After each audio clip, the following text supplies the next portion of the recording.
welcome to another episode of Roger and Jimmy's pop-up video where hopefully you're learning a little bit about all the craziness we're having. Roger did some homework and I have 10 questions here. True, false. I think this could be quick. We'll fire through it. I'm ready.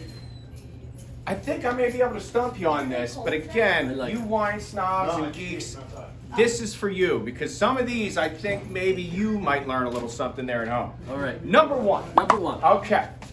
All wines get better with age. They do not. In fact, the vast majority of wines do not. They think 90%, it could even be more than that, are better right out of the chute. There's only a very small percentage, and they would have to be made to age. But most wines you have, they think most people drink them within 3 weeks anyhow.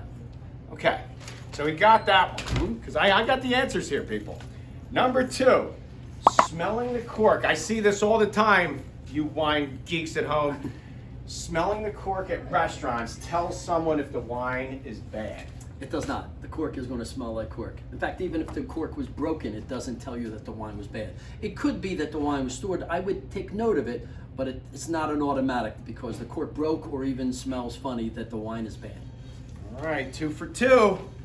Number 3, Right. a bad vintage means that no wine from that year was good. Not true. It just means that they maybe produce less of it, but a good producer will make a good wine even in a bad year. Okay, you got that one. Okay. All right, 4, the legs on the inside of the glass are an indication of good wine.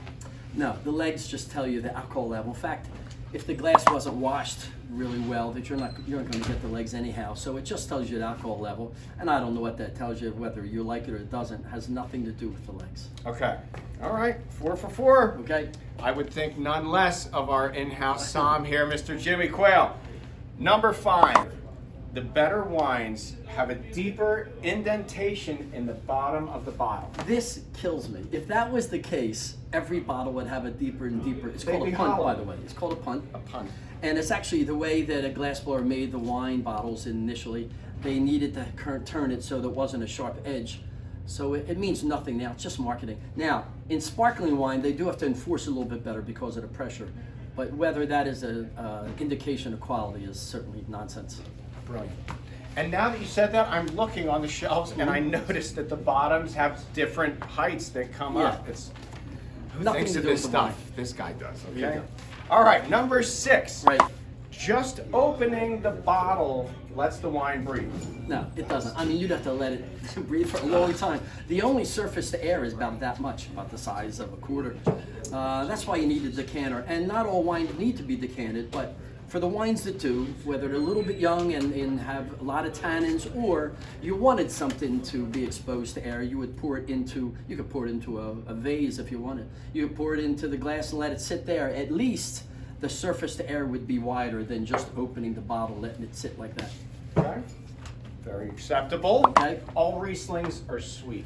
That is so totally false. In fact, Rieslings can be anywhere from totally dry to incredibly sweet. That's what's great about Rieslings.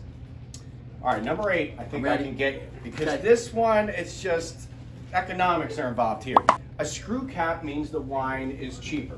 It does not. And that's an American bias anyhow, because when guys came home from the war, they wind up drinking bottles. They were in big jug wines, and they thought it was that way. But now even high-end wines are having screw caps.